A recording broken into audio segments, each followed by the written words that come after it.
Are you a 53-year-old Gen Xer stuck in the days of your lost Pantera youth? Or are you 14 years old going through a hormonal old-school heavy metal phase? Are you looking for the right guitar to match your Dimebag Darrell cosplay?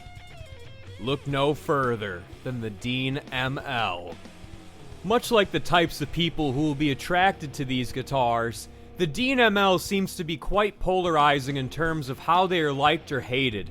Sure, Dean are finding themselves in trouble right now with recent lawsuits and questionable PR moves, but why is the ML a polarizing guitar? And should you save up some shekels and get yourself one? While I took the absolute piss out of the Dean Razorback in the last video I made, I want to make something very clear. I love Dean, and I'm a huge fan of the Dean ML. The idea that Dean Zielinski had to blend the front end of a Gibson Explorer with the rear end of a Gibson Flying V is just super cool.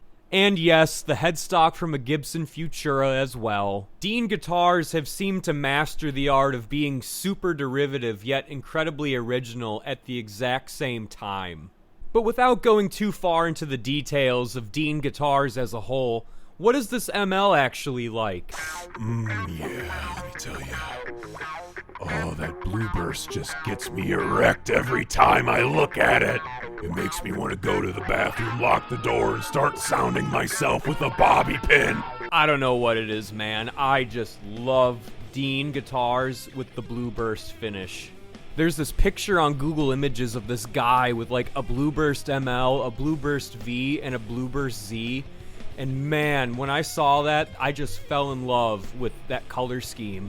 And then lo and behold, in early 2021, I saw this guitar for sale at Music Around in Milwaukee for like $350. You know, right before everybody decided that Dean MLs made in Korea are worth like $1,000 for some fucking reason.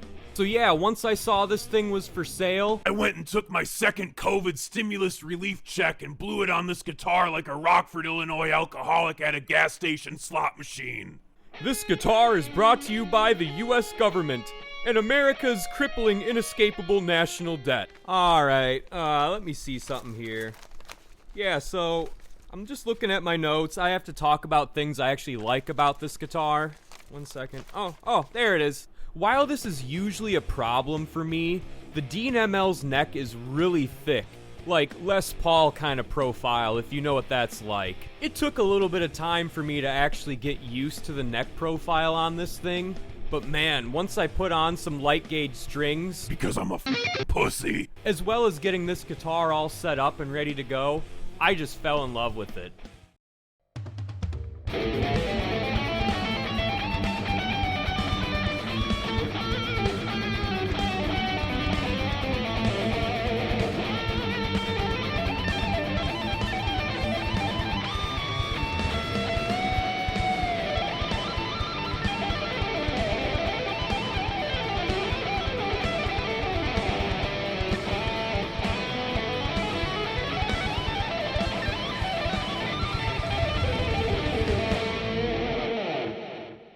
Just give it a little bit of time, and you'll know exactly what it's like to be holding Ron Jeremy's dick in your hand. Underneath these gaudy-ass white pickup covers I slapped on like a failed rapper slapping fake chrome on his Lincoln Navigator in the mid-2000s, there's actually some Seymour Duncan pickups. I'm not exactly sure what model of Seymour Duncan they are. I'm pretty sure they're just like SH4s or 5s or whatever. They're zebra striped, but anyway, they sound really good and they do the job for what a Dean ML is supposed to do. And for 90% of Dean ML players, it's playing these same 4 things.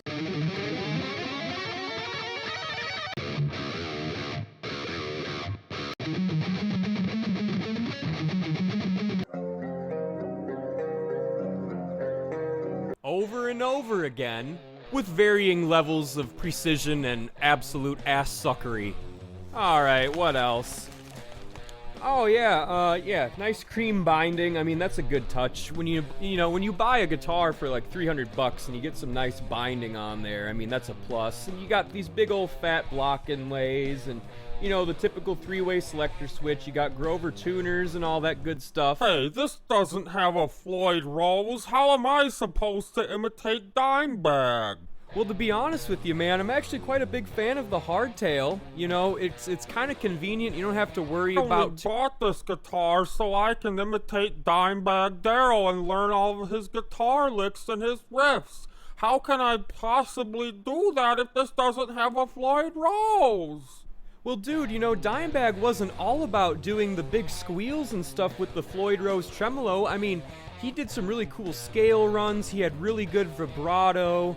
There's other and why doesn't it have his cool paint job on there? I can't be Dimebag Darrell with this guitar. This isn't a Dimebag guitar. What the heck is this?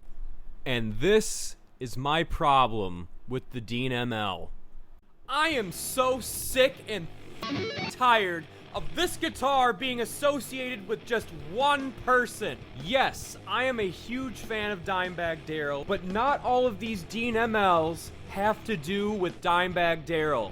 And I'm sick and tired of people thinking that they all do, or that if you play one, you're imitating him. And of course it's not Dimebag's fault that this is the case, that one guitar is 100% associated with just himself. But nowadays, the Dean ML has become the guitar equivalent of getting on your hands and knees and praying towards Mecca, with the player's note choices in accordance to the gospel of Pantera's discography. And to be honest with you, I'm tired of this. This guitar combines two of the coolest guitar bodies ever made, and yet we culturally relegate it to just one guy?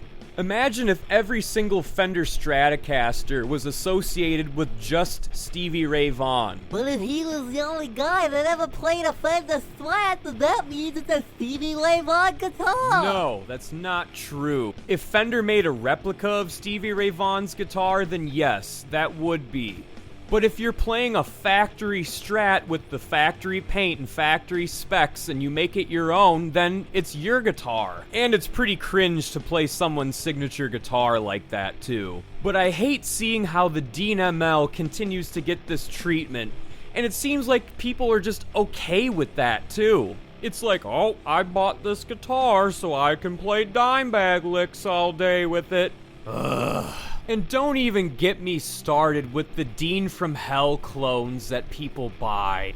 The people that own those guitars think they're the guitar equivalent of a General Lee 69 Dodge Charger, when really they're the guitar equivalent of a 2002 Chevy Monte Carlo with Dale Earnhardt decals on it. Man, honestly, I really wish I had one of these terrible guitars right now, just for the sake of argument.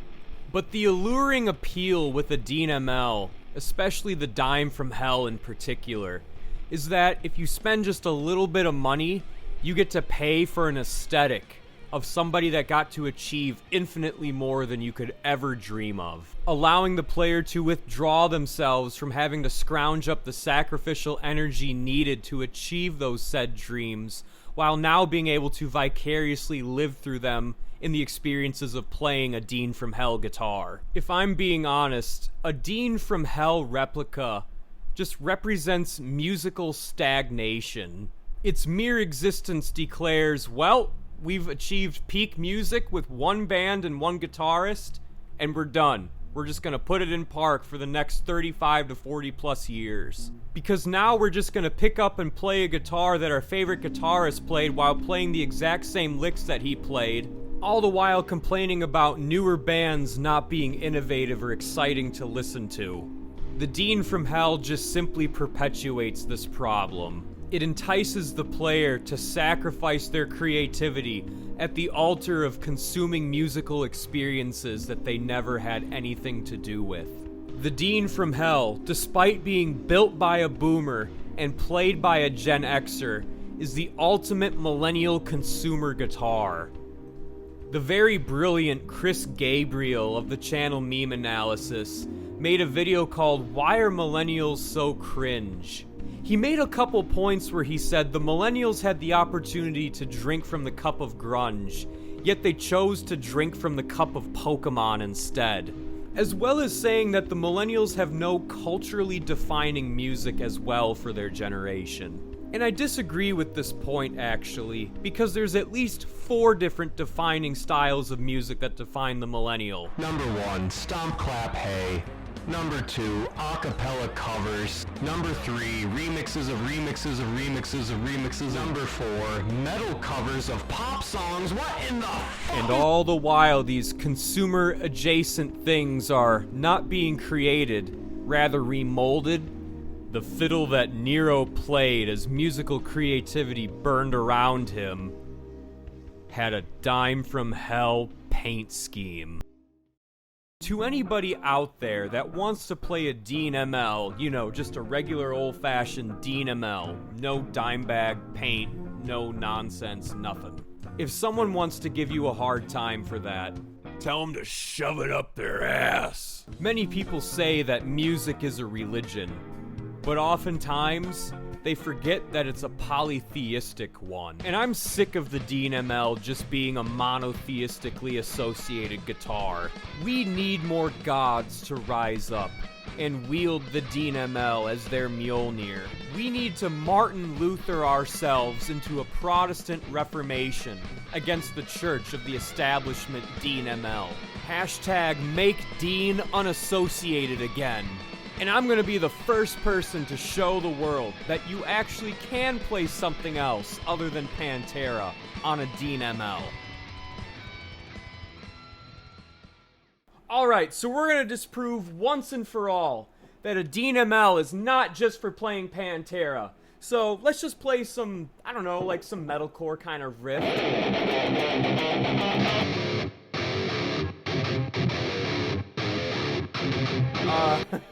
Well, it's not supposed to do that. It normally doesn't do that, I swear. I mean, let's try some thrashier stuff, not Pantera. Just you know, some thrash.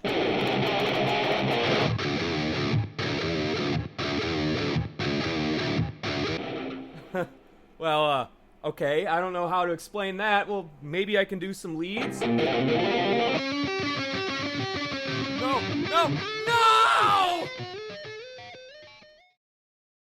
Remember, Deans matter.